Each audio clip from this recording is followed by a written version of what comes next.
The extra academy survival guide का season 2 यहाँ से शुरू होता है। अगर तुमने सीजन 1 नहीं देखा है तो डिस्क्रिप्शन में लिंक है। जो कैंप हमेशा से बहुत ज्यादा लाइवली रहता था, जहां पर हर कोई रहता था, अब वो बिल्कुल सुनसान था। वहां पर बिल्कुल डार्कनेस थी, लेकिन जहां पर जो आग जली हुई थी वहां पर थोड़ी सी वार्मथ थी। स्टोरी में बहुत कुछ बदल चुका था। जिस स्टोरी को एड ने ट्रैक पर रखने की इतनी कोशिश की थी, अब वो बदल चुकी थी, क्योंकि एडेल इतने पेनफुल एक्सपीरियंस के बाद, उसे सरवाइव करने के बाद वो वहां से जा चुकी थी। अब जो मेजर इवेंट यहां पर आने वाला है वो है लूसी जब अपनी पावर पर कंट्रोल नहीं कर पाती और वो रैम्पेज करती है। उस टाइम पर वो सोच रहा था कि अगर जो भी सारे स्किल पॉइंट्स हैं वो सब टेलर के पास होते तो बहुत बढ़िया होता, लेकिन अब टेलर की ग्रोथ वहां पर रुक चुकी है, क्योंकि एड की इन्वॉल्वमेंट बीच में आ गई थी और उसने ही ज्यादातर मेजर इवेंट्स को संभाला था, जबकि वो टेलर को संभालने चाहिए थे। अब आइडियली यहां पर ये होना चाहिए था कि टेलर वहां पर जाएगा, लूसी को हराएगा और लूसी फाइनली जो उसके ग्रैंडफादर की जो मेमोरीज थी, वो ग्लॉक की मेमोरीज को छोड़कर आगे बढ़ जाएगी, और जो बर्डन इतने दिनों से, इतने सालों से उसने अपने दिमाग में, अपने दिल में रखा है, वो सब हट जाएगा। लेकिन अब टेलर उतना स्ट्रांग है नहीं। उसके बाद हमें लूसी दिखाई जाती है जो कि अपने बेड में लेटी हुई थी और सोच रही थी, और उसी टाइम पर एड भी सोच रहा था कि यार अगर मैं एक बार उससे बात कर लेता तो शायद मुझे पता होता कि हमारी सिचुएशन कहां पर है, लूसी की मेंटल स्टेट अभी क्या है। लेकिन वो पहले यहां पर सोने के लिए आ जाती थी, लेकिन अब तो वो यहां पर बिल्कुल ही नहीं आती है। और एड बहुत ज्यादा एंग्शियस होता है कि यार क्या सच में सब कुछ ठीक है, और वो इस सोचते सोचते बहुत ज्यादा ऑब्सेस करने लग जाता है, और धीरे धीरे धीरे धीरे वो टेंशन बढ़ती जाती है, और वो अचानक से उठता है क्योंकि उसकी सांसें तेज हो गई थी, उसके चेहरे से पसीना आ रहा था। लेकिन उठने के बाद वो सोचता है कि यार कितना टाइम हो गया है, ये एक बुरा सपना था। उसके बाद एड बाहर आता, उस आग के पास बैठता है और सोचता है कि फाइनल एग्जाम्स के बाद यहाँ पर ब्रेक शुरू हो जाएगा। वो अपने सामने किताब को पढ़ रहा था, लेकिन उसका ध्यान कहीं और ही था।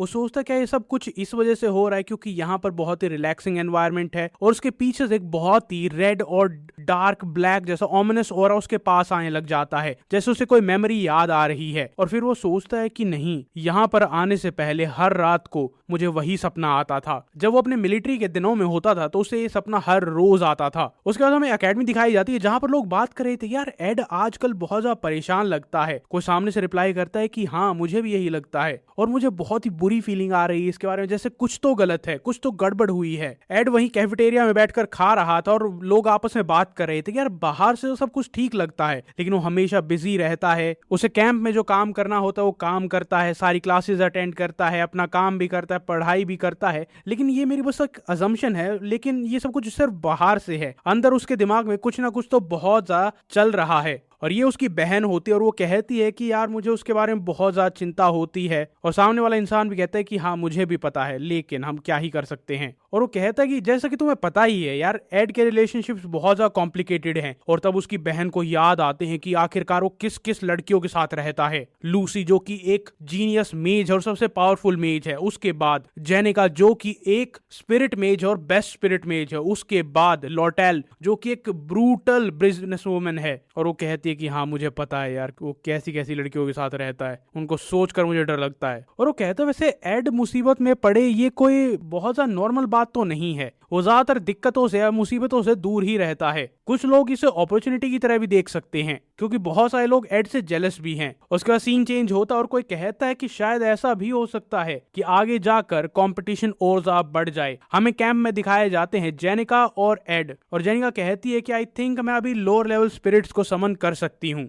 और एड कहता है कि हाँ कर तो सकती हो, लेकिन तुम ढंग से देख भी नहीं पा रही हो। और ये सब कुछ इसलिए हुआ था क्योंकि पास्ट में जेनिका ने जो लास्ट बड़ा इंसिडेंट था वहां पर जेनिका ने हेल्प की थी और वो बहुत ज्यादा इंजर्ड हो गई थी। और अब जेनिका कहती है मुझे डर लग रहा है कहीं मेरा मैं ना थोड़ा सा ट्विस्टेड ना हो जाए, लेकिन तब भी मैं ट्राई करूंगी क्योंकि तुम यहाँ पर और तुम मेरे साथ हो, और मुझे जल्दी से जल्दी क्लासेस में भी जाना क्योंकि एग्जाम आने वाले हैं। और एड कहता है कि हाँ ये बात भी सच है। उसके बाद जेनिका कहती है कि ठीक है मुझे शुरुआत करने दो, और वो वहां पर एन्चेंटमेंट करने लगती है ताकि वो बेसिक जो लो लेवल स्पिरिट होती है उसे बुला सके। और एड सोचता है कि यूजुअली जेनिका को पूरा एन्चेंटमेंट पढ़ने की जरूरत नहीं पड़ती, वो भी लो लेवल स्पिरिट्स के लिए, लेकिन तब भी उसने ये डिसाइड किया था कि वो प्रिकॉशन के तौर पर पूरा वो करेगी, प्रोसेस करेगी ताकि कुछ भी गड़बड़ ना हो। और उसके बाद वहां पर मैना फॉर्म होता है और एक स्पिरिट बाहर आती है और ये और कोई नहीं बल्कि बहुत ही क्यूट मग है। बहुत टाइम बाद मग बहुत ज्यादा खुश होता है कि फाइनली लेडी जेनिका आपने मुझे बुला ही लिया। लेकिन जेनिका दूसरी तरफ बहुत ज्यादा मैना यूज कर लेती है और वो बेहोश होकर गिरने लग जाती है। अब मग चिल्लाता है कि माय लेडी आप ठीक हैं, लेकिन तभी वहां पर एड जाता है और उसे गिरने से बचा लेता है और उससे पूछता है क्या तुम ठीक हो। और ऑब्वियसली जेनिका एड को बहुत ज्यादा पसंद करती है। एड ने उसे गिरने से बचाया और उसका चेहरा लाल हो गया। एड उससे बार बार पूछता है क्या तुम सुन सकती हो, लेकिन वो बहुत ही ज्यादा सपनों में खो गई थी। अब मग वहां से जाने लगता है, गायब होने लग जाता है क्योंकि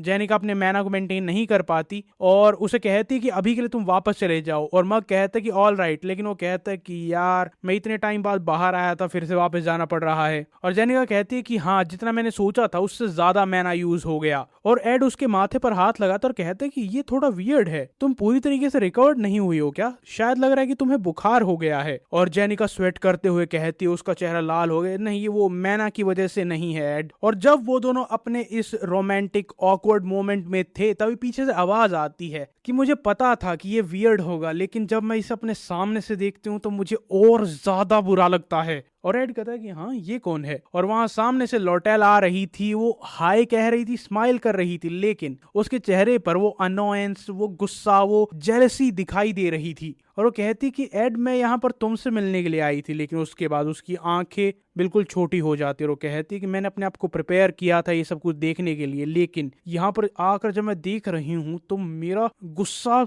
और वो देखती है कि वहां पर एड की हट होती थी, उसके साथ साथ अब जेनिका की हट भी वहां पर है। और वो कहती है कि मुझे ये एक्सप्लेनेशन चाहिए कि ये सब कुछ क्यों हुआ, या फिर रहने दो, क्योंकि एक्सप्लेनेशन सुनूंगी तो मेरा ही दिमाग खराब होगा। और तभी जेनिका कहती है कि ये आवाज लॉटेल क्या ये तुम हो। जेनिका को वैसे कुछ दिखाई दे या फिर ना दे, लेकिन अपने कंपटीशन को बहुत अच्छे से देख सकती है क्योंकि वो एड को कहीं जाने नहीं देना चाहती। और लॉटेल कहती है कि हाँ बहुत टाइम हो गया, मैं बस यहाँ पर एड को देखने के लिए आई थी, क्या वो ठीक है या नहीं है। और जेनिका बहुत ही प्राउडली और एरोगेंस के साथ कहती है कि मैंने डिसाइड किया है कि मैं एड के साथ मूव इन करूंगी और अब हम दोनों एक साथ रहते हैं। और लॉटेल के चेहरे पर वो गुस्सा, वो जेलसी दिखाई दे रही थी और वो कहती है कि तुम एक साथ नहीं रह रहे हो, तुम उसकी पड़ोसी हो और कुछ नहीं। और लॉटेल कहते कि ठीक है इसे छोड़ो, मैं यहाँ पर एड को चेक करने के लिए आई थी क्या वो ठीक है या नहीं है, और एक इंपॉर्टेंट इन्फॉर्मेशन देने के लिए आई थी। और एड कहता है कि इंपॉर्टेंट इन्फॉर्मेशन किस चीज के ऊपर। और वो कहती कि एड मुझे नहीं पता कि तुम्हारे फाइनेंसेस इस टाइम पर कैसे हैं, लेकिन मैं तुम्हें रिकमेंड करूंगी कि तुम अभी से अपना सारा का सारा सामान खरीद लो जो भी तुम्हें नेक्स्ट सेमेस्टर में चाहिए। और एड कहता है कि अभी से, लेकिन क्या अभी चीजों को खरीदना सस्ता रहेगा, क्या तुम इसलिए कह रही हो, लेकिन अभी तक तो ब्रेक शुरू भी नहीं हुआ है तो चीजें सस्ते कैसे मिलेंगी। और लॉटेल कहती है बात सस्ते या महंगे की नहीं है, बाद में तुम सामान को खरीद ही नहीं पाओगे।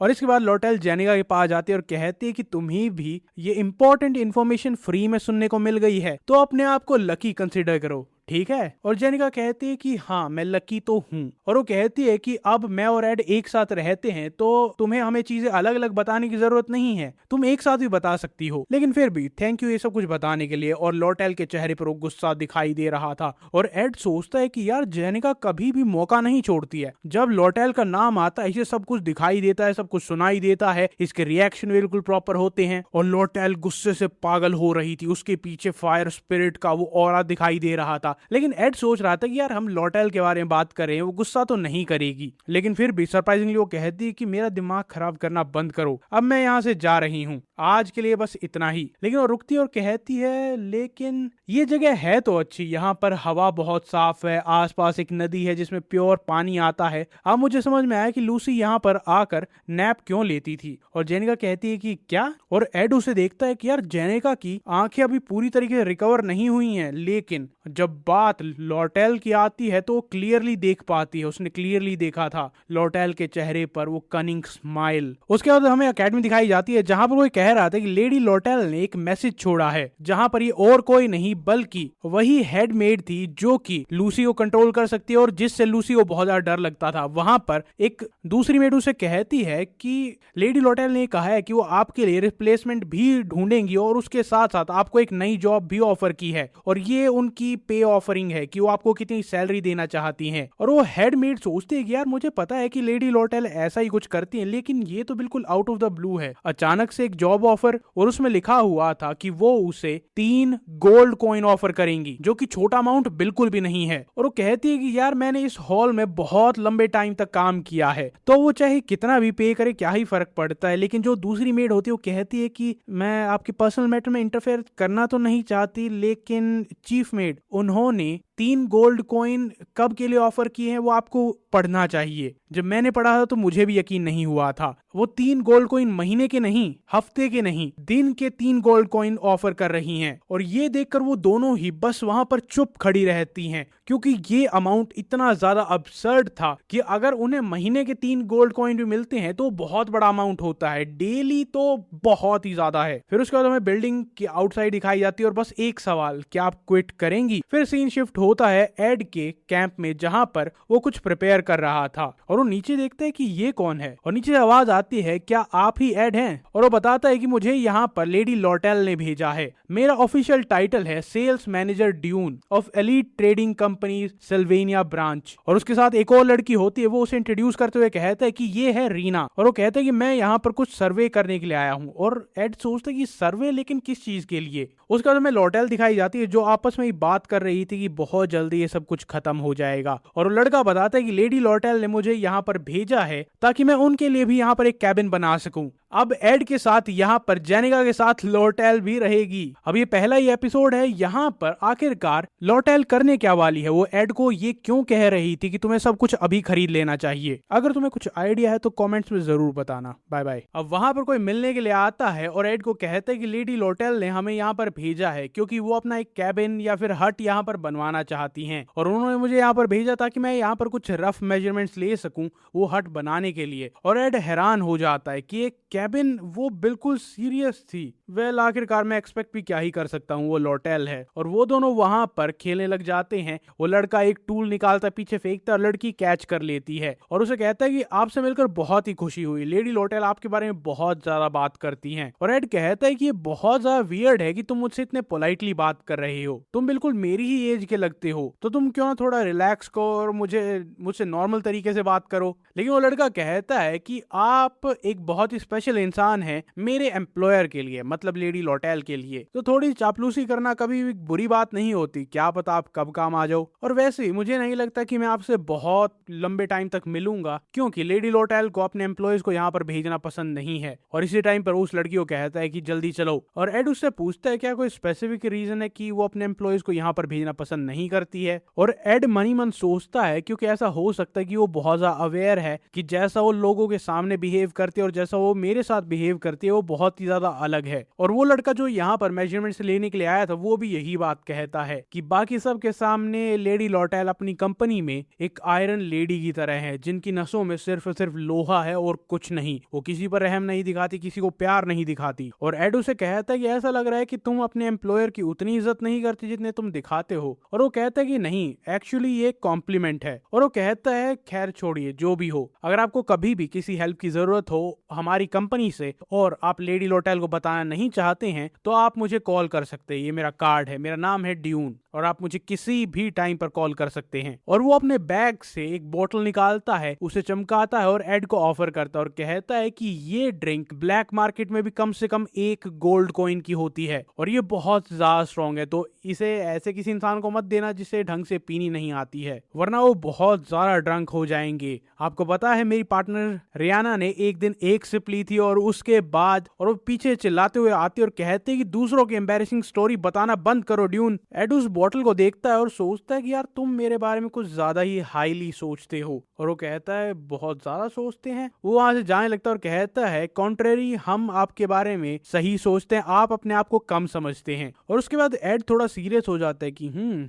मैं अपने आप को कम समझता हूँ। उसके बाद सीन शिफ्ट होता है क्लेवन स्टोर पर, जहां पर सेमेस्टर की सारी सप्लाईज मिलती है। वहां पर एनवायरनमेंट बहुत ज्यादा लाइवली था, स्टूडेंट्स यहाँ वहां घूम रहे थे क्योंकि जल्दी ही ब्रेक शुरू होने वाले थे। अब एड अंदर वहां पर जाता है और सामान को देखता और सोचता है कि यार लॉटेल के हिसाब से मुझे अभी सेमेस्टर की सारी चीजें खरीद लेनी चाहिए, बाद में मुझे नहीं मिलेंगी। वेल इस चीज की कोई सेंस तो नहीं है, लेकिन अब जब लॉटेल ने कहा है तो मैं ले लेता हूँ। और एड वहां पर खड़ा होकर सोचता है कि ज्यादातर चीजें मैं खुद बना सकता सकता हूँ, तो मुझे बस और बस कंज्यूमेबल्स पर ज्यादा ध्यान देना चाहिए। लेकिन एड पीछे मुड़ता और सोचता है कि ये यहाँ पर क्यों है, और वहां पर एक लड़की बुक से अपना चेहरा छुपा रही थी और कोई नहीं बल्कि एनिस थी, जिसके साथ एड पहले प्रोफेसर के लिए काम करता था और ये दोनों ही स्कॉलरशिप कंटिन्यू रखने के लिए काम करते हैं। और वो वहां पर अपना चेहरा छुपा रही थी, और जैसे ही एड उसे देखता है वो बहुत ज्यादा नर्वस हो जाती है और बड़बड़ाने लग जाती है कि मैं यहाँ पर बस कुछ चीजें खरीदने के लिए आई थी, लेकिन मैंने एक्सपेक्ट नहीं किया था कि तुम यहाँ पर रहोगे, तुम काफी टाइम से लैब में भी नहीं आए थे। हाँ, मैंने सुना था कि तुम बहुत ज्यादा बिजी हो क्योंकि जेनिका अब तुम्हारे साथ रहने लगी है, मैंने सुना था कि वो बहुत ज्यादा इंजर्ड हो गई थी।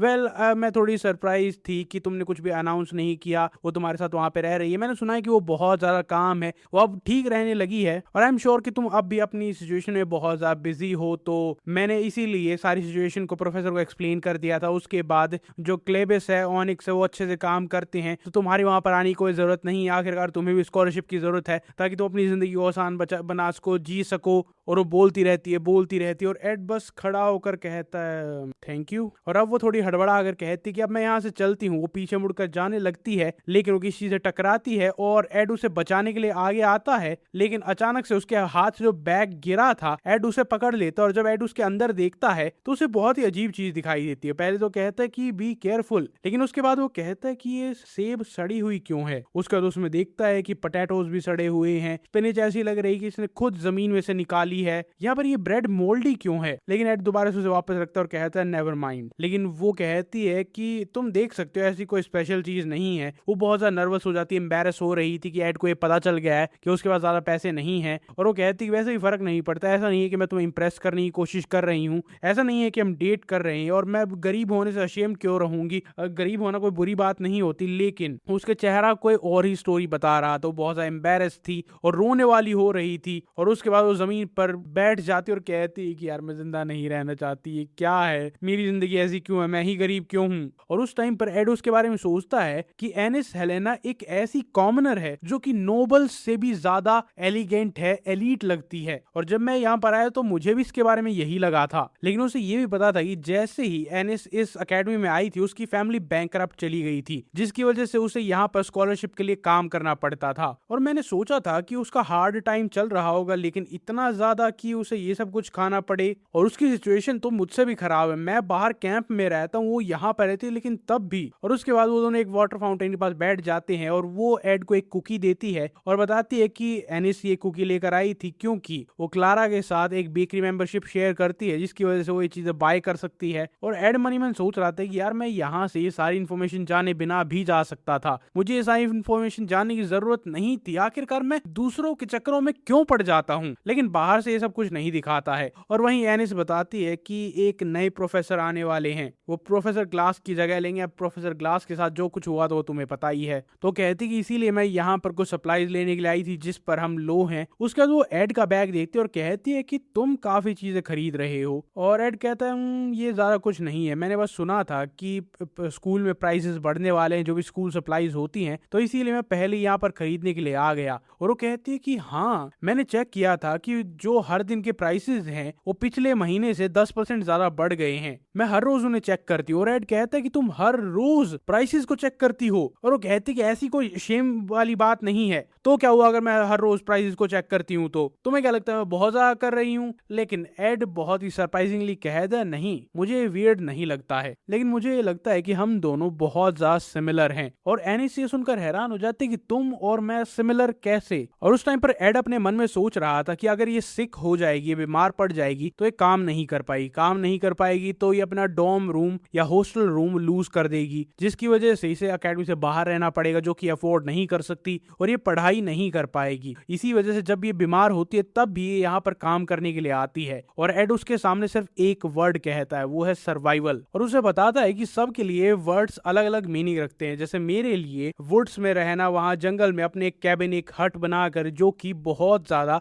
रिलायबल नहीं नहीं है। मैं हर वक्त हर नए सिनेरियो के लिए तैयारी करता हूँ। कभी गर्मी होती, कभी ठंड होती, कभी तूफान आता है, कभी कोई मुसीबत आ जाती है, और तुम्हारे लिए ये होता है इस सीमेंट के जंगल में सरवाइव करना, जिसे अकेडमी कहते हैं। और ये सुनकर एनिस थोड़ी सी चेयर अप हो जाती है और वो उसे थैंक यू कहती है, क्योंकि उसे लगता है कि उसकी जिंदगी इतनी बेकार नहीं है। कोई और भी ऐसा इंसान है जो उसकी जैसी दिक्कतों को, उसकी जैसी प्रॉब्लम्स को फेस करता है। और उसके बाद वहां से जाते वक्त वो कहती है, एनीवेज मुझे वहां पर जाकर सेमेस्टर के लिए चीजें खरीद लेनी चाहिए, इससे पहले कि वो सारी चीजें एक्सपेंसिव हो जाएं। वैसे भी जो कोई भी इसे कर रहा होगा वो कोई ना कोई एलीट ट्रेडिंग कंपनी से ही होगा, और एलीट्स की बातें मुझे समझ नहीं आती। आई थिंक वो मुझसे ज्यादा ही समझदार हैं। लेकिन उस टाइम पर एड सोचता है कि इस रेट पर स्टूडेंट काउंसिल और एलीट ट्रेडिंग कंपनी वो दोनों क्लैश जरूर करेंगे, लेकिन क्यों? वो आखिरकार सारे बच्चों से प्रॉफिट स्क्वीज करना क्यों चाहते हैं? और वो एड को थैंक यू कहती है, और उस टाइम पर एड सोचता है कि हाँ, आखिरकार वो ऐसा कर क्यों रहे हैं। और उसके बाद रात हो जाती है जब तक वो घर जाता है, और वो सोचता है कि जब तुम बहुत ज्यादा क्यूरियस हो तो बेस्ट तरीका होता है कि डायरेक्टली पूछ लेना। अब एड वहां पर पहुंचता है और कोई अपने आप से ही बात कर रहा था कि ये ड्रिंक बढ़िया गिफ्ट नहीं है।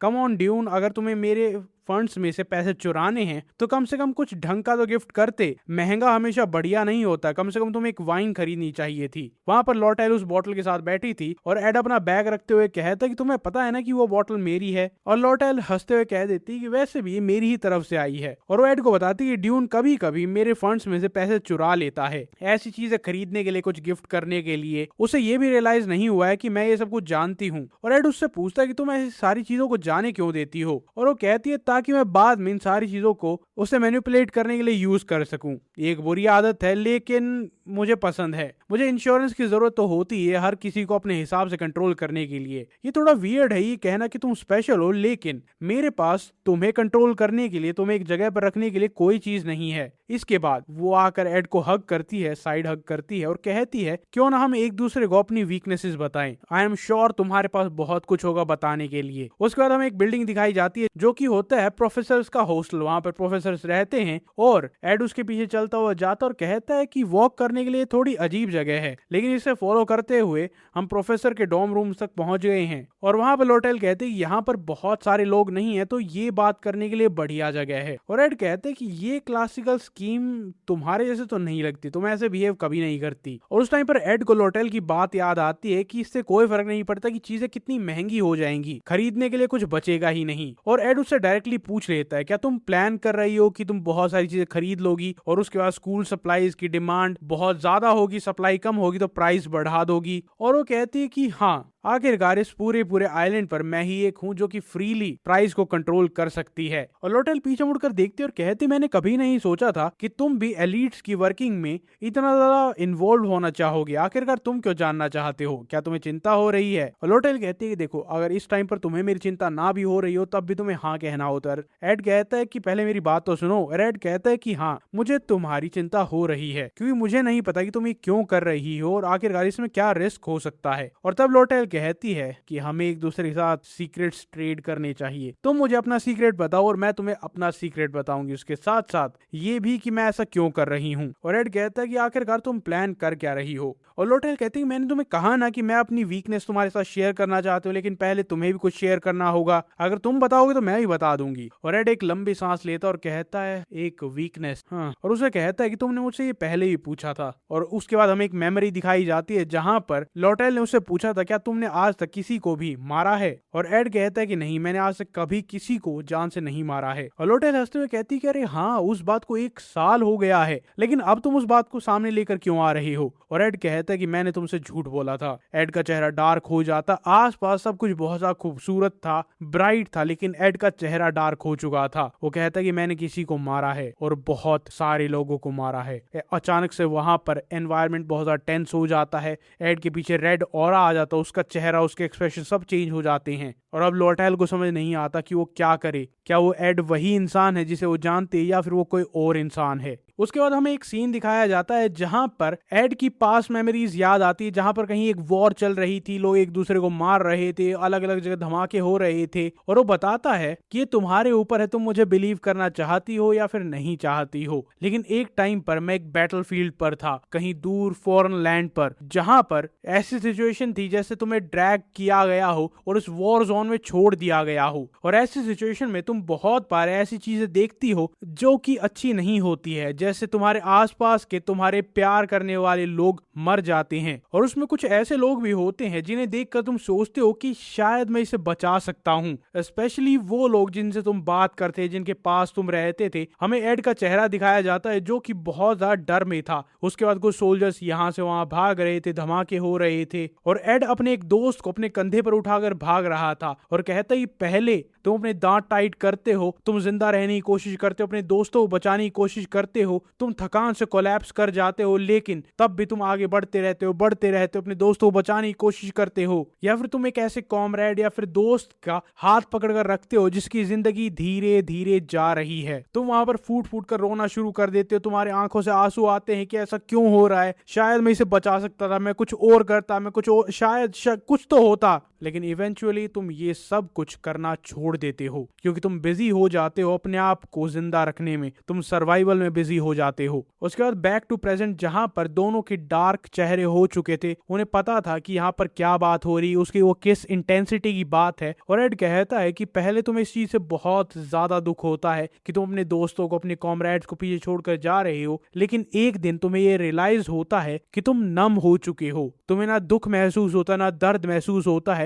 तुम बस एक मुर्दा इंसान की तरह चलते रहते हो जिसमें कोई फीलिंग्स नहीं है। जब तुम सर्वाइवल इंस्टिंक्ट के नशे में रहते हो, अपने आप को सेंसिटिव और शार्प रखते हो, सर्वाइविंग ही सिर्फ एक ऐसी चीज रह जाती है जो तुम्हारे दिमाग में चलती है। और उस टाइम पर एड के पुराने सिनेरियोज दिखाई जाती है, कैसे वो हर चैलेंज से, हर एक सिनेरियो से, हर एक फेज से अपने आप को बचाते हुए आगे आ रहा था। और फिर वो कहता है कि अगर ऐसा होता भी कि बैटलफील्ड में तुम किसी को बचा लेते हो, लेकिन फिर तुम एक ऐसी सिचुएशन में आते हो जहां पर कोई तुम्हें मारने की कोशिश नहीं कर रहा है, सब कुछ शांत है, तुम्हारे दोस्त तुम्हारे साथ है, जिंदगी अच्छी चल रही है। उस टाइम पर एक सवाल तुम्हारे दिमाग में आता है कि क्या होता अगर पास्ट में तुम अपने दोस्तों से, अपने कॉमरेड से मुंह ना फेरते, क्या तुम उन्हें बचा सकते थे? तुम इस सवाल को अवॉइड करने की कोशिश करते हो, लेकिन वो पानी या बाढ़ की तरह बार बार तुम्हारे दिमाग में आ ही जाता है। और एड को अपनी सारी पास्ट मेमोरीज याद आती हैं, सारे रिग्रेट्स याद आते हैं, जहां पर वो अपने दोस्तों को, अपने कॉमरेड्स को बचा नहीं पाया, और वो सारे डार्क और शैडोज के पीछे नजर आते हैं, और वो सारी चीजें एड के चेहरे पर आने लग जाती। ये बस एक सिंबॉलिक रिप्रेजेंटेशन था जो वो फील करता है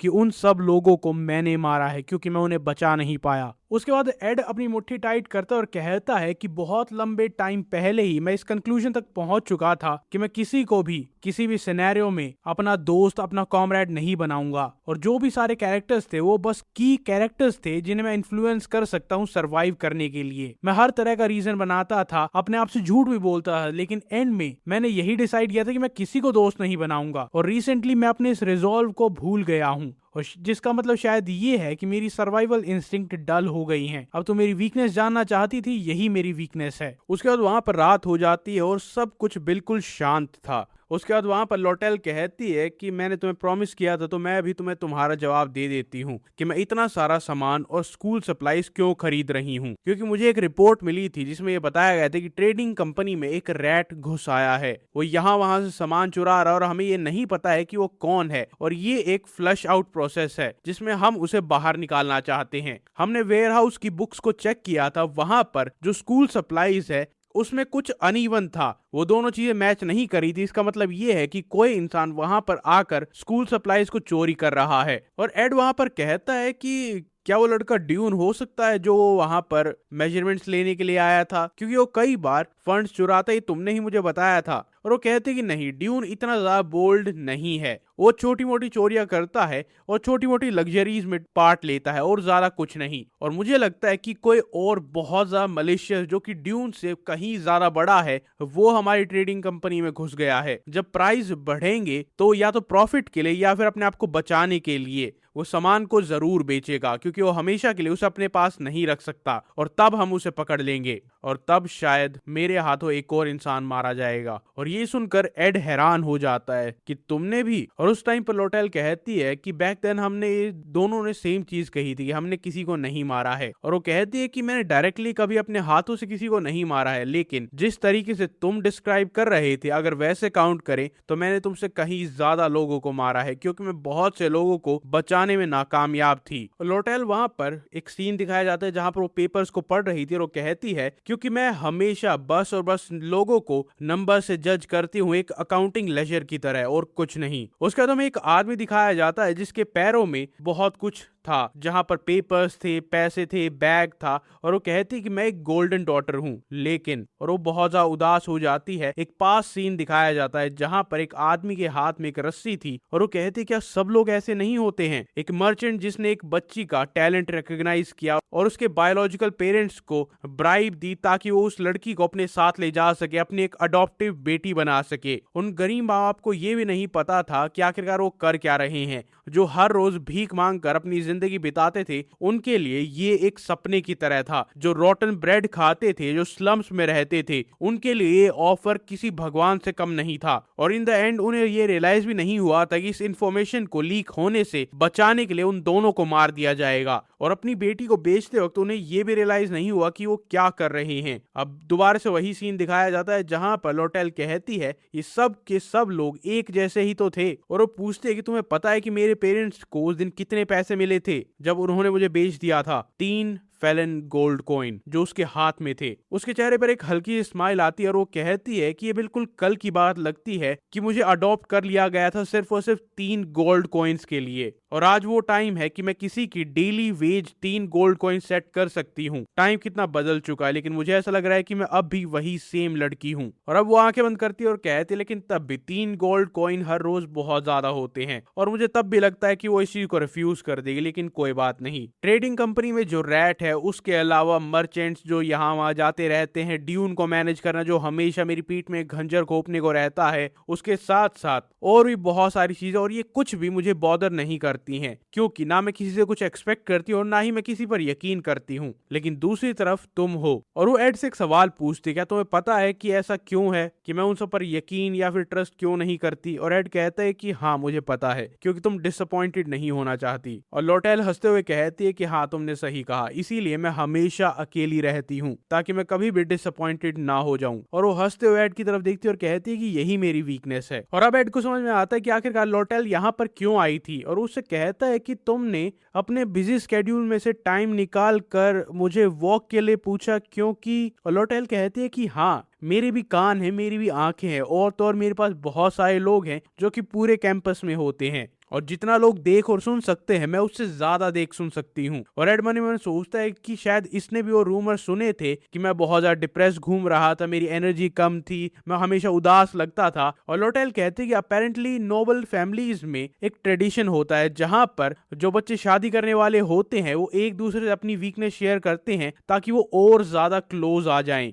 वो कहते तो यही है, अब होता है नहीं होता है वो टाइम बताएगा। मतलब लोटेल इनडायरेक्टली ये प्रपोज कर रही थी कि हम दोनों शादी कर सकते हैं। उसके बाद लोटेल कहती है कि अकेडमी रात को कितनी ज्यादा शांत हो जाती है। जो जगह दिन में हरी भरी रहती है, हर तरफ बच्चे घूमते रहते हैं, टीचर्स होते हैं, शोर होता है, वो रात को इतनी ब्यूटीफुल और इतनी क्वाइट हो जाती है। वहां का एनवायरनमेंट बहुत ज्यादा रोमांटिक हो जाता है। और उस टाइम पर एड कहता है कि इस पूरे एनवायरनमेंट को देखकर ऐसा लगता है जैसे दुनिया ने तुम्हें अकेला छोड़ दिया है। एड ने अपनी मुट्ठी टाइट कर रखी थी और अब वो उससे धीरे धीरे लूज करना शुरू करता है। और उसके मन में बात आती है कि मुझे तो दिन में भी यही महसूस होता है, लेकिन कभी कभी इस फीलिंग की जरूरत होती है ताकि तुम जिंदगी में आगे बढ़ सको, कुछ सीख सको। और लोटेल इस टाइम पर भी उसे हग कर रही थी और कहती है कि तुम्हें भी इस फीलिंग के बारे में पता है ना, सॉलिट्यूड, जहां पर तुम्हें ऐसी अकेलेपन की जरूरत होती है। और एड कहता है कि हाँ कभी कभी ये बहुत कंफर्टेबल होता है। और लोटेल उसे कहती है कि मैंने तुम्हें कहा था ना कि हम दोनों बिल्कुल सेम है।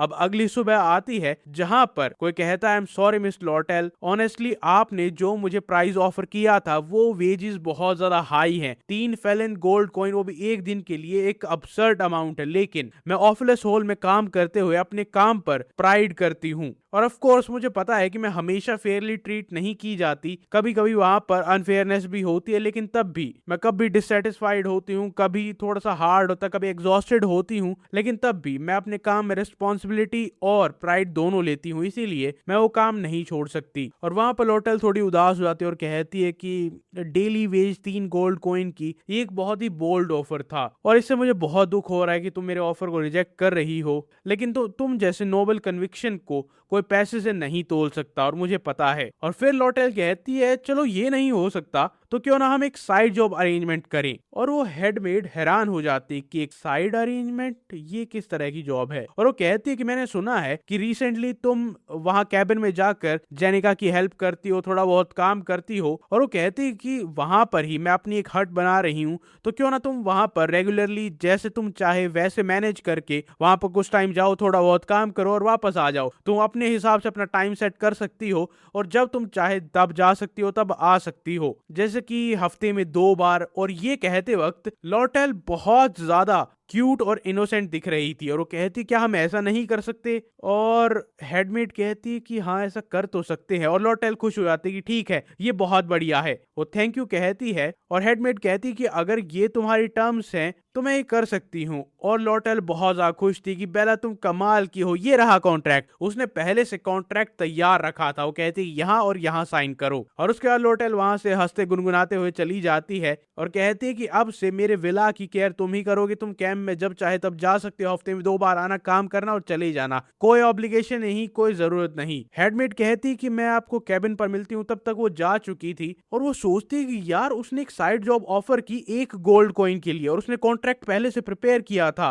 क्या उसने मुझे जाल में फंसा लिया है? उसका स्टार्टिंग से यही प्लान था। उसे पता था कि मैं मना कर दूंगी और उसके बाद वो ये जॉब ऑफर करेगी तो मैं एक्सेप्ट कर लूंगी। लेडी लॉटेल सच में कमाल की हैं। इसके बाद एड अपनी सारी पास्ट मेमोरीज को याद करता है और कहता है कि मैं इस डिप्रेस्ड स्लम स्टेट में कुछ ही दिनों तक था, लेकिन मैं अपनी ओल्ड मेमोरीज को सोचता हूँ और जब अपने आसपास लोगों को देखता हूँ कि कैसे वो अपनी जिंदगी खुशी से जी रहे हैं, तो मुझे ये सारी यादें, ये सारी चीजें रियलिटी में ले आती है। उस टाइम पर जेनिका वहां पर अपनी स्पिरिट्स के साथ थी, वो रिकवर कर रही थी और धीरे धीरे स्पिरिट्स पर अपना कंट्रोल और ज्यादा मजबूत कर रही थी। वहीं दूसरी तरफ एड ने बहुत सारे पेड़ काट रखे थे, वो आने वाले मौसम के लिए तैयार हो रहा था। और वो कहता है कि जिंदगी और एकेडमी किसी के लिए नहीं रुकती, अब मुझे दोबारा से उस डिप्रेस स्टेट में नहीं जाना, मुझे आगे के लिए तैयारी करनी है। और वो उस मैजिक स्टाफ को बनाने शुरुआत कर देता है, जो एक मैजिक स्टाफ उसने जेनिका के लिए बनाई थी और एक अपने लिए, मतलब एक बनाई थी और उसने वो दे दी थी, अब वो दूसरी बना रहा है। और वो कहते हैं कि ये फाइनल सीजन है, मुझे जल्दी से जल्दी ये स्टाफ खत्म करनी होगी और उसके बाद वेकेशन आने वाली है,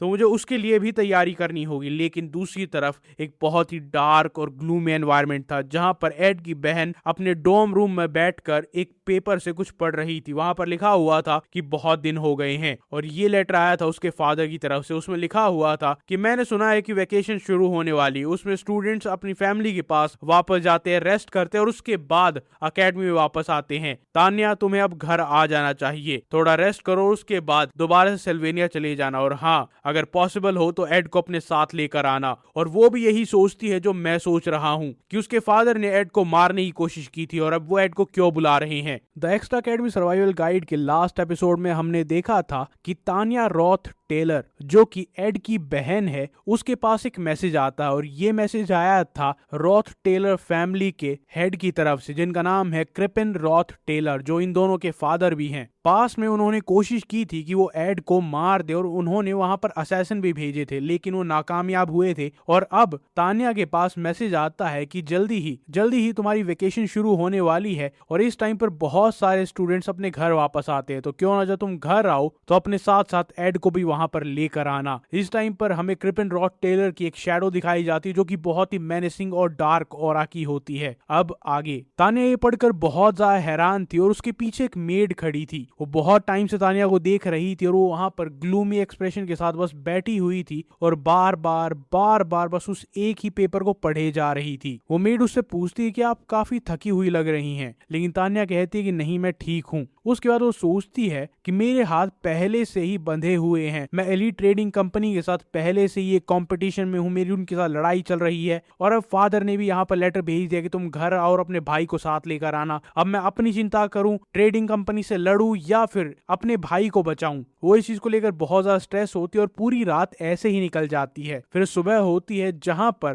तान्या दर्द से करा रही होती कि यार मैं क्या करूं, बहुत टेंशन है कि मेरा शरीर हर्ट कर रहा है, मेरा सर दर्द कर रहा है। और मेड उसके पास खड़ी होकर उसे देखती रहती है, लेकिन जैसे ही वो कमरे से बाहर निकलती है वहां पर लूसी होती है। एक सेकंड के लिए तो उसे हैरानी होती कि लूसी यहाँ पर क्या कर रही है, लेकिन उसके बाद वो दोनों डर जाते हैं क्योंकि तान्या पहले भी लूसी से इंटरेक्ट कर चुकी है, जो कि इंटरेक्शन अच्छी नहीं रही थी। और लूसी न जाने क्यों डर जाती है, क्योंकि वो एड को पसंद करती है और वो एड की बहन है। लेकिन तान्या उसके बाद अपने आप को शांत करती है और कहती है कि हेलो लूसी, क्या तुम्हें मुझसे कोई काम था या फिर कुछ कहना था? और लूसी अचानक से अपना चेहरा छुपाते हुए कहती है मैं बस माफी मांगना चाहती थी लास्ट टाइम के लिए, क्योंकि लास्ट टाइम पर किसी मिसअंडरस्टैंडिंग की वजह से लूसी बहुत ज्यादा गुस्सा हो गई थी और ऑलमोस्ट तान्या पर अटैक करने वाली थी, क्योंकि उसे नहीं पता था कि वो एड की बहन है। लेकिन तान्या कहती कि अरे कोई दिक्कत नहीं है, तुमने लास्ट टाइम भी माफी मांग ली थी और तुम्हें बार बार ये कहने की कोई जरूरत नहीं है। उसके बाद वो लूसी से पूछती है कि आज वेदर काफी अच्छा है, तो क्या तुम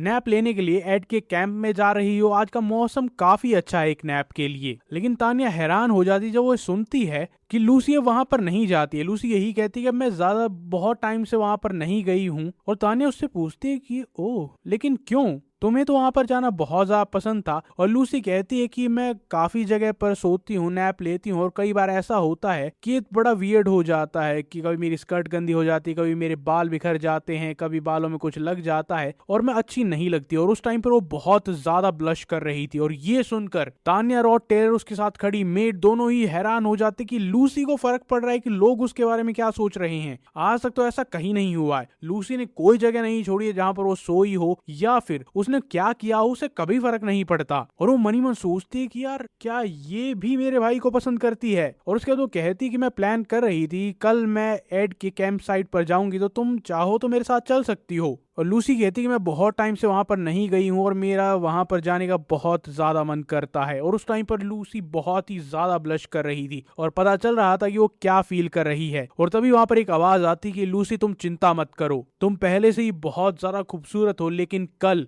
मैं अपने टाइटल को ऑनर करते हुए एक सीनियर मेड के तौर पर तुम्हें तैयार करूंगी और तुम दुनिया की सबसे खूबसूरत लड़की लगोगी। और ये थी ऑफिलस हॉल की सीनियर मेड। इसकी प्राइमरी ड्यूटी है स्टूडेंट्स को असिस्ट करना, लेकिन सेकेंडरी ड्यूटी है लव एडवाइस देना। और ये सुनकर लूसी थोड़ी सी ऑकवर्ड हो जाती है, लेकिन वो खुश भी होती है कि कोई तो उसकी हेल्प करने के लिए वहां पर है। उसके बाद हमें एड की कैंप साइट दिखाई जाती है जहां पर मौसम तो बहुत कमाल का था, साफ आसमान था, पक्षी उड़ रहे थे, लेकिन वहीं एक लकड़ी पर एक बर्ड बैठी हुई थी। और अचानक से वो बहुत ज्यादा डर जाती है क्योंकि जेनिका गुस्से और मेनेस से उसकी तरफ देख रही थी। लेकिन जेनिका ऐसा क्यों करेगी? क्योंकि उसे गुस्सा आ रहा था कि लोटेल तुमने सच में यहाँ पर अपना एक अलग से कैंप बना लिया है, अब तुम भी यहाँ पर रहोगी। और उसकी आंखें लाल ग्लो कर रही थी। उसे पता था कि उसे बिल्कुल भी पसंद नहीं है कि वो एड को किसी के साथ शेयर करे। और पहले वो और एड यहाँ पर अकेले रहते, लेकिन अब लोटेल का भी घर यहाँ पर है। लेकिन तभी वो डिस्ट्रैक्ट हो जाती क्योंकि वहां पर बहुत सारा मैना आ गया था, एक जगह इकट्ठा हो रहा था। और उसके बाद वहां पर एक स्पिरिट समन होती है और ये और कोई नहीं बल्कि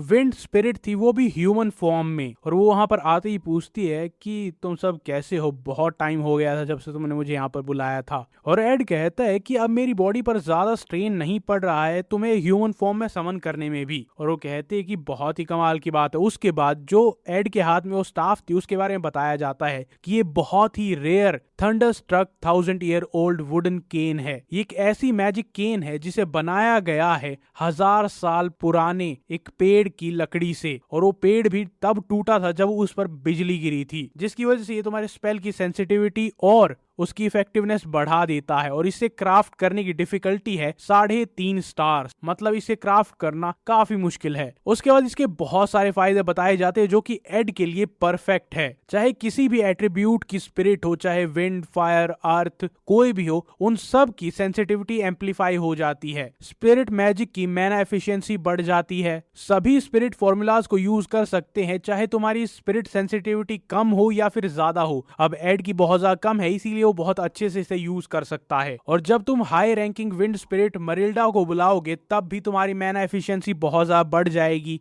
जैसे कि उसने अभी बुलाया था। अब एड एक स्किल यूज करता है ब्लेसिंग ऑफ विंड, उसकी इफेक्टिव रेंज भी बढ़ जाती है। और उसके बाद एड कहता है कि इसे बनाना बिल्कुल सही चॉइस थी। और जेनिका इसे देखकर बहुत ज्यादा खुश होती है और कहती है कि मैंने कभी भी आज से पहले ऐसी स्टाफ नहीं देखी जिसे मैजिक इंजीनियरिंग से बनाया गया हो। और एड उससे पूछता है क्या तुम्हें ट्राई करना है, और वो कहती है कि मैं क्यों नहीं। एड उसे वो स्टाफ देता और कहता है कि इसे अच्छे से यूज करना। और वो कहती है कि मैं अभी रिकवर नहीं हुई हूं तो शायद मैं अच्छे से यूज ना कर पाऊं या फिर से प्रॉपरली टेस्ट भी ना कर पाऊं। लेकिन तब भी एड की बात मानते हुए ट्राई करती है और बहुत आसानी से वो स्पिरिट्स को कंट्रोल कर पा रही थी। और ये देखकर वो भी बहुत ज्यादा हैरान हो जाती कि ये सिर्फ एफिशिएंट नहीं है, मुझे ऐसा लग रहा है कि मैना मेरी बॉडी में नेचुरली फ्लो कर रहा है, जिसके लिए मुझे बहुत ज्यादा एफर्ट करना पड़ता है। और एड कहता है कि तुम्हारी स्पिरिट सेंसिटिविटी बहुत ज्यादा हाई है, ये इस वजह से भी हो सकता है। और जेनिका कहती है कि हाँ, इससे मेरे स्पिरिट्स की पावर और भी बहुत ज्यादा बढ़ जाएगी, ये कमाल की है। नो वंडर कि लोगों को मैजिक इंजीनियरिंग इतनी ज्यादा पसंद है। उसके बाद वो कहती है कि बहुत ही कमाल की है और एड को वापस देने लगती है। लेकिन एड कहता है कि नहीं, ये तुम्हारे लिए है। वो हैरान हो जाती है कि मेरे लिए है,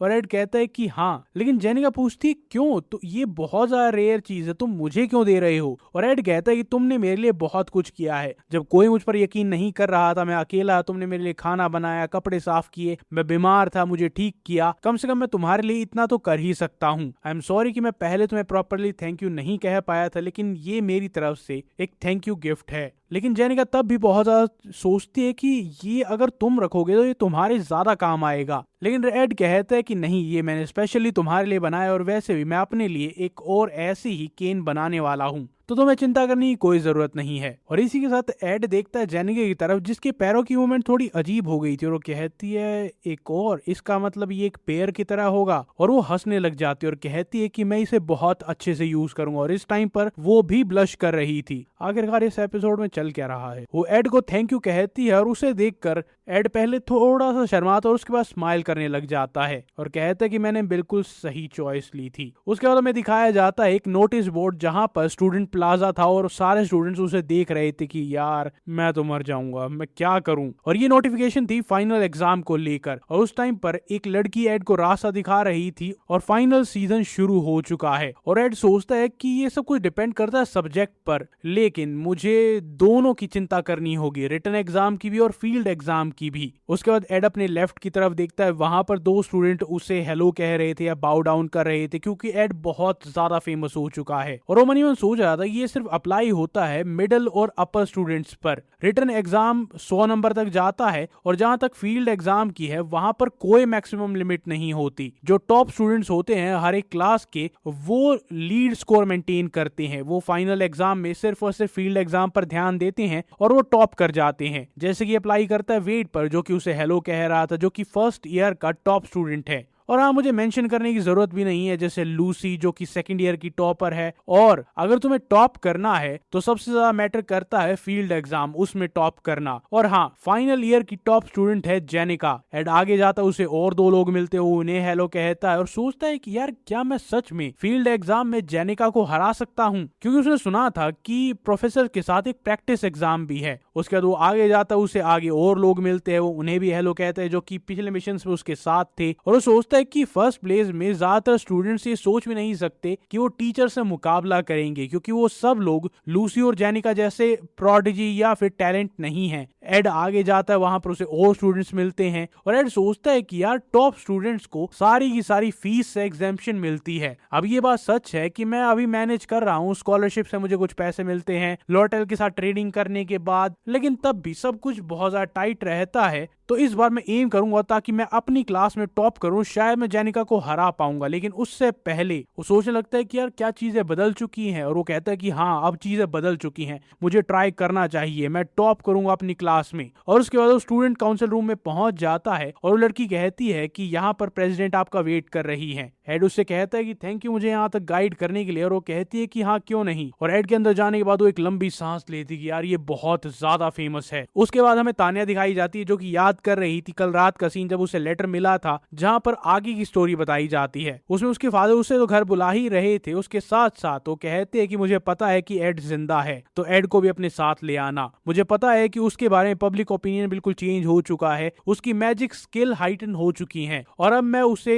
मारना नहीं चाहता हूँ और मैं एड को as a family member accept करने के लिए तैयार हूँ। अब वो रॉथ टेलर फैमिली का मेंबर दोबारा से बन सकता है। As family and his father मैं उसे एक आखिरी चांस देना चाहता हूँ। तो एड को बताना कि मैंने उसे यहाँ पर बुलाया और वैसे भी आर्विन को लूज करने के बाद मैं सेम गलती दोबारा से नहीं करना चाहता और अगर तुम चाहते हो तो रॉथ टेलर फैमिली के दरवाजे अभी भी तुम्हारे लिए खुले हुए हैं। और लास्ट में साइन था क्रेपिन रॉथ टेलर का। और अब तान्या उसे बताती कि काफी टाइम हो चुका है जब मुझे ये लेटर मिला था और फादर उसमें बता रहे थे कि उन्होंने तुम्हें माफ कर दिया है और वो तुम्हें वापस बुलाना चाहते हैं। और एड कहते हैं कि ये तो काफी अच्छी न्यूज है, लेकिन तुम्हारे एक्सप्रेशन से मुझे पता चल रहा है कि तुम ऐसा नहीं सोचती। और एड कहते हैं कि एक अपॉर्चुनिटी आई है जिससे मैं फॉलन नोबल फैमिली की पावर दोबारा से रिगेन कर सकता हूँ, ये तो अच्छी बात है, लेकिन फादर ने मुझे पहले भी असैसिनेट करने की कोशिश की थी। और तान्या कहती है क्लियरली एक ट्रैप है, फादर ने तुम्हें मारने की कोशिश की थी और वो अब भी वैसा ही करेंगे। लेकिन एड कहता है कि नहीं, इस ब्रेक में,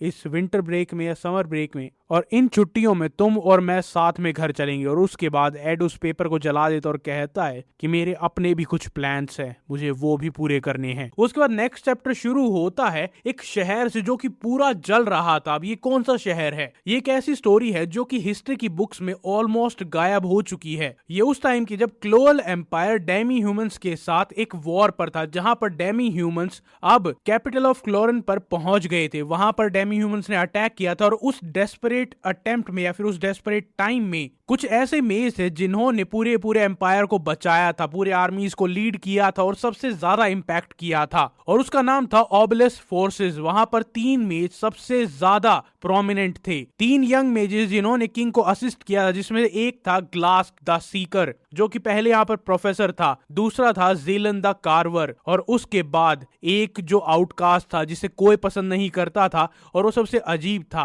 क्लैड। और अब वही क्लैड जो कि एक आउटकास्ट था जो हिस्ट्री में गायब हो चुका था, वो रिटर्न कर चुका है सिल्वेनिया अकेडमी में प्रोफेसर ग्लास की जगह लेने के लिए। अब लोग सोचते हैं कि यार वो यहाँ पर क्यों आया है, स्पेसिफिकली एक प्रोफेसर सोचती है कि वो यहाँ पर क्यों आया है। वो खासते हुए रूम के अंदर जाती क्योंकि वहां पर बहुत ज्यादा स्मोक था और वो कहती है प्रोफेसर ग्लैड आप यहाँ पर क्या कर रहे हैं। और वो कहती है कि फाइनल एग्जाम के लिए सिर्फ और सिर्फ 3 दिन बचे हैं, हमें एग्जाम फील्ड के लिए एक रूब्रिक क्रिएट करना होगा और उसे बदलना होगा, ये बहुत सारा काम है। और वो कहता है कि अरे यार क्या तुम ये काम खुद नहीं कर सकती या फिर हम इसे पोस्टपोन नहीं कर सकते। लेकिन वो प्रोफेसर आती है और कहती कि नहीं, ये एक फाइनल एग्जाम है और आपके सारे स्टूडेंट्स वहां पर पार्टिसिपेट करेंगे, आप यहाँ पर कर क्या रहे हैं, आपको ये पता है कि ये बहुत ज्यादा इंपॉर्टेंट है। लेकिन वो कहता है क्यों ना तुम ही अपने लैब में जाकर कुछ फिगर आउट करो और सबमिट कर दो, ये ज्यादा बेटर रहेगा, वरना मैं वहां पर आऊंगा कुछ इंटरफेयर करूंगा और पता नहीं क्या क्या, और वैसे भी मेरा मन नहीं है। और वो प्रोफेसर एक लंबी सांस लेती कि यार ये सारे यहीं पर क्यों आते हैं और मुझे ही इनसे डील करना क्यों पड़ता है। और वो प्रोफेसर बस अपने मुंह पर एक बुक रखकर सोच रहा था कि यार मैंने इस चीज के लिए अग्री क्यों किया था, आखिरकार मैं प्रोफेसर ग्लास की जगह क्यों ले रहा हूँ। वेल अब बहुत देर हो चुकी है। उसके बाद सीन शिफ्ट होता है ऑफलेस हॉल की तरफ, जहां पर 2 मेड खड़ी थी, मतलब एक हेड मेड थी और एक सीनियर मेड थी, उसके अलावा वहां पर एड था। अब एड फाइनली ऑफलेस हॉल में क्यों गया है, उसकी वहां पर एंट्री बैन है और ऐसे ही वो मेड पूछते कि तुम यहाँ पर कैसे आए हो। और एड कहता है कि क्या मैं ऑफलेस हॉल में एंट्री कर सकता हूँ टेम्परेरली, मुझे बस किसी से बात करनी है। और वो कहती कि टेक्निकली तुम नहीं कर सकते, लेकिन क्योंकि तुम ट्रस्टवर्दी हो, तुमने इतना कुछ किया है, तुम सब लोगों को जानते हो, तुम सब लोगों से अच्छा बिहेव करते हो, अगर तुम मुझे बता दोगे और तुम्हारा पर्पस सही होगा तो मेरे पास अथॉरिटी है कि मैं तुम्हें एक्सेस ग्रांट कर सकती हूँ। और एड थोड़ा सा हेजिटेट करता है कि बताऊं या फिर ना बताऊं। लेकिन उसके बाद जब वो बताता तो दोनों शॉक हो जाती हैं, क्योंकि एड ने सोचा कि यार छुपाने का क्या ही फायदा है। वो उन्हें बता देता है, कहता है कि ऑफिलर्स हॉल में मैं इसलिए आना चाहता हूँ क्योंकि मुझे आने वाले फ्यूचर में जो खतरा है उसके लिए प्रिपेयर करना है। और जो दूसरी मेड होती है वो भागते हुए जाती है और कुछ प्रिपेयर करती है, और इसी बीच एड उससे बात करता है और कहता है कि मुझे रॉड टेलर मेंशन में जाना है, जहां पर मुझे बहुत ज्यादा खतरा हो सकता है, क्योंकि उन्होंने मुझे पहले भी मारने की कोशिश की थी और वो भी अकेडमी के अंदर। अब जब मैं वहां पर जा रहा हूं तो खतरा और ज्यादा बढ़ जाएगा। टू बी ऑनेस्ट, मैं सब कुछ प्रिपेयर करके ही वहां पर जाना चाहता हूं और मुझे उन्हें खत्म करना है। मुझे रॉड टेलर फैमिली के हेड को हटाना है, लेकिन अगर मैं उन पर हाथ भी डालता हूं और रॉयल फैमिली उन्हें बैक करती है तो मैं रॉयल फैमिली के लिए एक ट्रेटर बन जाऊंगा और मेरे पास कोई चॉइस है ही नहीं कि मैं अपनी तरफ से अटेंशन हटाकर ऐसा कुछ कर सकूं। उसके बाद वो सोचता है प्रिंसेस फीनिया के बारे में, क्योंकि ओरिजिनली उसे ने ही रॉड टेलर फैमिली को थ्रेटन किया था और कहा था कि मैं तुम्हें एक्सपोज कर दूंगी, और एक्सपोज किया भी था। प्रिंसेस फीनिया अपनी अथॉरिटी या फिर अपने मैजिक का यूज करती है ताकि वो इंसाइट ले सके कि रॉड टेलर फैमिली आखिरकार कर क्या रही है, और उसने ब्रॉड डे लाइट में उन सब को एक्सपोज कर दिया था। अब प्रिंसेस फीनिया रॉयल फैमिली की पार्ट थी, तो इस वजह से कोई उस पर ट्रेटर होने का इल्जाम नहीं लगा पाया था। और वो रॉड टेलर फैमिली के हेड को, क्रिपिन रॉड टेलर को, सजा भी इसलिए दे पाती है क्योंकि उसने ह्यूमन सैक्रिफाइसेस का यूज किया था रिसर्च के लिए, वो भी एक इविल गॉड के लिए। लेकिन अब वो कोई मूव प्ले कर ही नहीं रही है, वो स्टोरी से बिल्कुल अलग हो चुकी है और फर्स्ट प्लेस में वो काउंसिल प्रेसिडेंट भी नहीं बनी, उसकी बजाय तान्या रॉड टेलर वहां की प्रेसिडेंट बन गई थी। और इसीलिए अब प्रिंसेस फीनिया के पास कोई ऑप्शन नहीं है, ना ही कोई रीजन है रॉड टेलर फैमिली के साथ क्लैश करने का। अब अगर यही केस है, यही स्टोरी जा रही है, तो मुझे खुद वहां पर जाकर एक रीजन बनाना पड़ेगा। और बेस्ट वे इन्फिल्ट्रेट करने का मेंशन में वो है खुद वहां पर जाना, इन्वेस्टिगेट करना। लेकिन उसे लग रहा था कि अगर वो प्रिपेयर नहीं करेगा तो वो कभी भी मारा जा सकता है। अब वो हेडमेड के पीछे पीछे चलता है और सोचता है कि यार रॉड टेलर जो पैलेस है वो बिल्कुल पूरा पूरा अंडर कंट्रोल है, क्रिपिन रॉड टेलर उसे कंट्रोल करता है, कुछ भी उसकी परमिशन के बिना वहां पर नहीं हो सकता। लेकिन वो आगे चलता जाता है और सोचता है कि यार मैं जब से चल रहा हूँ हम काफी दूर तक आ गए, लेकिन यहाँ पर मुझे कोई स्टूडेंट दिखाई नहीं दे रहा है। और तभी हेडमेड पीछे मुड़ती और कहती है कि जब एग्जाम शुरू होगा क्या तुम प्लान कर रहे हो कि तुम जो कैंप में काम है वहां से ब्रेक लोगे? और एड कहता है कि नहीं, मैं बेसिक चीजें तो तब भी करूंगा। और वो कहते हैं कि अच्छा ठीक है। और एड सोचता है कि यार ये किस तरह की कॉन्वर्सेशन है, हेडमेड बेला कभी भी कॉन्वर्सेशन स्टार्ट नहीं करती और ये आइस ब्रेकिंग स्मॉल टॉक्स तो कभी नहीं करती। उसके बाद वो अपने आसपास देखता है, वहां पर सिर्फ और सिर्फ मेड्स थी, कोई भी स्टूडेंट नहीं था। और एड समझ जाता है ये क्लियरली एक मेड्स के लिए पैसेज है जो अलग है, जहां पर स्टूडेंट्स का आना अलाउड नहीं है और मेरी एग्जिस्टेंस यहाँ पर क्लियरली दिख रही है। लेकिन वो मुझे यहाँ पर इतने लंबे रास्ते से इसलिए लेकर आई है क्योंकि वो नहीं चाहती कि और स्टूडेंट जिन्हें पता है कि मुझे यहाँ से निकाल दिया गया था वो मुझे देखे और किसी को भी शक हो या फिर मेरी जिंदगी में कोई भी दिक्कत आए। उसके बाद वो एड को कहती है कि बहुत ही ध्यान से ऊपर आना। वो उसके पीछे पीछे चलता है और मनी मन सोच रहा होता है कि यार ये कितनी ज्यादा थॉटफुल है, ये हेडमेड है, बहुत ज्यादा स्मार्ट है और दूसरों की चिंता भी करती है। लेकिन जब वो ऊपर जा रही थी तब मेड उससे एक बात पूछती है, या फिर एड उससे पूछता है कि हम इतने धीरे धीरे ऊपर क्यों जा रहे हैं। लेकिन वो उससे एक सवाल पूछती है कि मेरे पास तुम्हारे लिए एक बहुत इंपॉर्टेंट क्वेश्चन है। अब एड कहते हैं कि हाँ बताओ। और वो कहती है कि यार ये थोड़ा एक्सप्रेस करने के लिए थोड़ा सा मुश्किल है, क्या तुम मुझे 1-2 मिनट दे सकते हो? तब भी वो ऊपर चलते जाते हैं और उसके बाद जब वो एक हॉल में पहुंचते हैं तो वहां पर हेडमेड देखती है कि कोई है तो नहीं, और दूसरी मेड थम्स अप करके उसे इशारा करती है कि हाँ यहाँ पर सब कुछ ठीक है। और वो कहती है कि हाँ तुम जा सकते हो। और वो कहती है कि अरे वो सवाल मैं बाद में पूछूंगी, अगली बार पूछ लूंगी। अब एड वहां से जा रहा था और वहां पर एक रूम था जो कि वो देखकर कहता है कि अच्छा तो ये तान्या का रूम है। और उसने पिछली रात को एड ने ये डिसीजन ले लिया था कि वो क्रिपिन रॉड टेलर को तान्या के थ्रू एक मैसेज भेजेगा जिसमें उसने लिखा था कि ये नई अपॉर्चुनिटी देने के लिए बहुत बहुत शुक्रिया, मैं आपके ग्रेटिट्यूड के लिए बहुत ज्यादा थैंकफुल हूँ, मैंने अपने जो भी काम किए थे मैं उनके लिए बहुत ज्यादा रिग्रेटफुल हूँ और मैंने अपने ऊपर एंडलेसली काम किया ताकि मैं एक अच्छा आदमी बन सकूं। और तो और मैंने बहुत सारे कनेक्शंस गेन किए हैं जो कि रॉड टेलर नाम को प्रोटेक्ट कर सकते हैं, उन्हें फायदा दे सकते हैं। और मैं अपनी स्किल्स को आपके सामने प्रूव करना चाहूंगा और अपने एलाइज को भी आपके साथ इंट्रोड्यूस करना चाहूंगा, जिसमें सबसे इंपॉर्टेंट एलाई है लूसी मार्सेल। और उसी के रूम के पास पहुंच जाता है और वो उसकी सबसे ट्रस्टवर्दी इंसान है। ये सारी बातें वो लेटर में लिख कर भेजता है। उसके बाद वो रूम में अंदर जाता है और वो हैरान हो जाता है क्योंकि वहां पर एक अलग ही लड़की दिख रही थी, जिसके बाल फ्लो कर रहे थे, उसने बहुत ही अच्छे कपड़े पहने हुए थे और वो बहुत ज्यादा सुंदर लग रही थी। और ये और कोई नहीं बल्कि लूसी थी, जो बिल्कुल चेंज हो चुकी थी। वो शर्माते हुए एड को कहती है कि हाय, और वहां पर सिचुएशन को नॉर्मल करने के लिए वो हेडमेड कहती है कि ऐसा लग रहा है कि लूसी हमेशा की तरह वेल ड्रेस्ड है, बिल्कुल नॉर्मल है। और वो ये जताने की कोशिश कर रही थी कि लूसी हमेशा इतनी ही खूबसूरत बनकर रहती है। और एड उसे कहता है कि तुम रिसेंटली कैंप में नहीं आई थी क्या, तुम बिजी थी? और वो कहती है कि नहीं, मैं बिजी तो नहीं थी। और एड कहता है कि तुम कंप्लीटली डिफरेंट लग रही हो, जैसा तुम कैंप में रहती हो उससे बिल्कुल ऑपोजिट, तो तुम टिपिकली ऐसे रहती हो। मैंने ऐसा एक्सपेक्ट नहीं किया था लूसी, लेकिन तुम सच में कमाल लग रही हो और ये सारी चीजें तुम पर सूट करती हैं। और ये सुनकर तो और ज्यादा शाय हो जाती है, क्योंकि जिस इंसान को वो पसंद करती है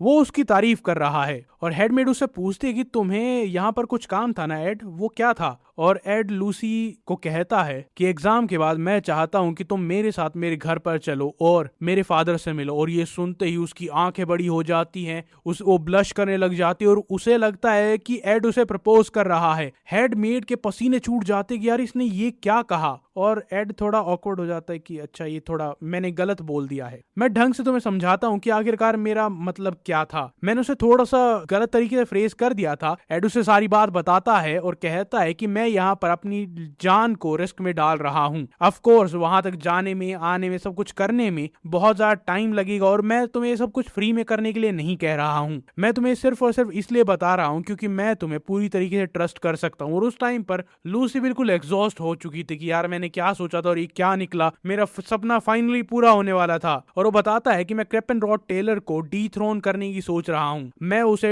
रॉड टेलर फैमिली के हेड के तौर पर नहीं देख सकता। मुझे पता है कि ये एक एक्ट ऑफ रिबेलियन होगा दोनों के खिलाफ, मेरी फैमिली के खिलाफ भी और एम्पायर के खिलाफ भी, लेकिन मैं अपने फादर को वहां पर बैठने नहीं दे सकता, उसने बहुत कुछ गलत कर लिया है। और वहां पर लूसी का चेहरा या उसके एक्सप्रेशन थोड़े डार्क हो जाते हैं और वो कहती है क्या तुम्हारा मोटिव रिवेंज है, क्या तुम्हें बदला लेना है? और एड थोड़ी देर सोचता है और उसके बाद कहता है कि नहीं, मुझे बस और बस सरवाइव करना है और कुछ नहीं। और वो कहते हैं कि मुझे बस उसे डीथ्रोन करना ताकि वो मुझे कभी भी हार्म ना कर सके। और उनके हटने के बाद most likely next head Tanya होगी, लेकिन तब भी मैं उस फैमिली का एल्डेस्ट सन रहूंगा। और तो और रॉड टेलर फैमिली यहाँ की ग्रेटेस्ट नोबल फैमिली है और कोई भी मुझे हार्म नहीं कर पाएगा, एटलीस्ट आसानी से तो नहीं कर पाएगा। और उस पोजीशन में जाने के बाद मैं तुम्हारे लिए कुछ भी करने के लिए तैयार रहूंगा। तो लूसी प्लीज मुझ में इन्वेस्ट करो, मैं आगे जाकर तुम्हारी हेल्प कर सकता हूँ अगर तुम कुछ भी करना चाहो। लूसी अपना सर नीचे करती है और कहती है कि मैं चीजों में इन्वेस्ट नहीं करती हूँ, और जैसा कि तुम्हें पता है कि मैं पावर को लेकर ज्यादा इंटरेस्टेड हूँ भी नहीं। और एड कहता है कि हाँ मुझे पता है, क्योंकि एड मनी मन सोचता है कि यार जो सबसे पावरफुल मेज हो उसे मैं क्या ही लालच दे सकता हूं कि मैं पावर में आने के बाद या पोजीशन ऑफ पावर में आने के बाद उसके लिए कुछ करूंगा। लूसी जो चाहे वो अभी भी कर सकती है, उसे रोकने वाला वैसे भी ज्यादा कोई इंसान है नहीं। लेकिन उसके बाद एड की आंखें खुल जाती है क्योंकि लूसी कहती है तुमने ये तो पूछा ही नहीं कि आखिरकार मैं किस चीज में इंटरेस्टेड हूँ। लूसी खिड़की की तरफ जाती है और कहती है क्या तुम्हें सच में लगता है मैंने अपने ग्रैंडपा और मेरे जो मास्टर थे, मैंने उन्हें जो प्रॉमिस किया था मैंने वो पूरा किया है? उसके बाद वो खिड़की खोल देती है, वहां से लाइट आने लग जाती है और वो सोचती है कि जिस खतरे के लिए उन्होंने वार्न किया था क्या वो खतरा जा चुका है, क्या मैंने अपना प्रॉमिस फुलफिल किया है? अब अगर मैंने ये कर दिया है तो मैं आगे की पूरी जिंदगी क्या करूंगी? मेरे पास कोई भी गोल नहीं है, जिंदा रहने का कोई मोटिव नहीं है। और मैंने तुम्हें पहले ही बताया था कि मैं पावर में इंटरेस्टेड नहीं हूं, तो क्या तुम मेरी हेल्प करोगे? और अगर मैं तुम्हें हेल्प कर रही हूँ ये इसलिए नहीं कि मुझे कोई सेल्फिश इंटेंट है, वो सिर्फ इसलिए क्योंकि मैं तुम्हारी हेल्प करना चाहती हूँ, लेकिन तब भी मैं वो फ्री में नहीं कर सकती। और एड उससे पूछता है कि तुम्हें क्या चाहिए, और वो कहती है कि मुझे तुमसे एक प्रॉमिस चाहिए। और उसे अपने मन की बात बताती है कि मुझे एक डर है कि मैंने अपने मास्टर को, अपने ग्रैंडफादर को जो प्रॉमिस किया था वो पूरा करने के बाद मेरे पास कुछ नहीं रहेगा, मैं अपने बर्डन्स को हटा दूंगी, मेरे पास जिंदा रहने का कोई ऑप्शन नहीं रहेगा। क्या तुम प्लीज मेरी हेल्प करोगे मेरी एम्प्टीनेस से लड़ने के लिए? और एड कहता है कि हाँ जरूर। और उसे कहती है कि प्लीज मेरी हेल्प करो ताकि मैं जिंदा रहने का एक रीजन ढूंढ सकूं। वो अपना हाथ आगे करती है और एड सोचता है कि इसके वर्ड सच में ट्रस्टफुल हैं। एड भी अपना हाथ आगे करता है और वो दोनों ही अपने पिंकी फिंगर्स को टच करते हैं और उसके बाद लूसी उसे हग कर लेती है, जहां पर एड कुछ कहने की कोशिश करता है लेकिन लूसी उसे कहती है कि प्लीज थोड़ी देर के लिए कुछ मत बोलो, मुझे ये मोमेंट बहुत ज्यादा पसंद है और मुझे एंजॉय करने दो। The extra academy survival guide के लास्ट एपिसोड में हमने ये देखा था कि एड जाता है लूसी के पास जहां पर उससे मदद मांगता है, उसे बताता है कि मैं अपने घर पर जा रहा हूँ, क्या तुम मेरे साथ चलोगी? अब लूसी पहले तो इस बात को गलत तरीके से ले लेती है कि कहीं एड उसे प्रपोज तो नहीं कर रहा है, लेकिन एड उसे उससे कहता है कि मुझे अपने घर पर जाना है जहां पर मेरे फादर होंगे और उन्होंने मुझे मारने की पहले भी कोशिश की थी। अगर तुम मेरे साथ चलोगी तो मैं उन्हें रॉथ टेलर फैमिली के हेड की पोजीशन से हटा पाऊंगा और मैं खुद वहां पर बैठ जाऊंगा या फिर मेरी बहन वहां पर बैठ जाएगी। उसके बाद मैं बहुत ज्यादा सेफ हो जाऊंगा। और मैं ये तुमसे फ्री में करने के लिए नहीं कह रहा हूं, मैं कुछ ना कुछ तुम्हारी मदद जरूर करूंगा। लेकिन लूसी कहती है कि मैं पैसों के लिए कोई काम नहीं करती हूँ, मैं ये इसलिए करूंगी क्योंकि मैं ये तुम्हारे लिए करना चाहती हूँ।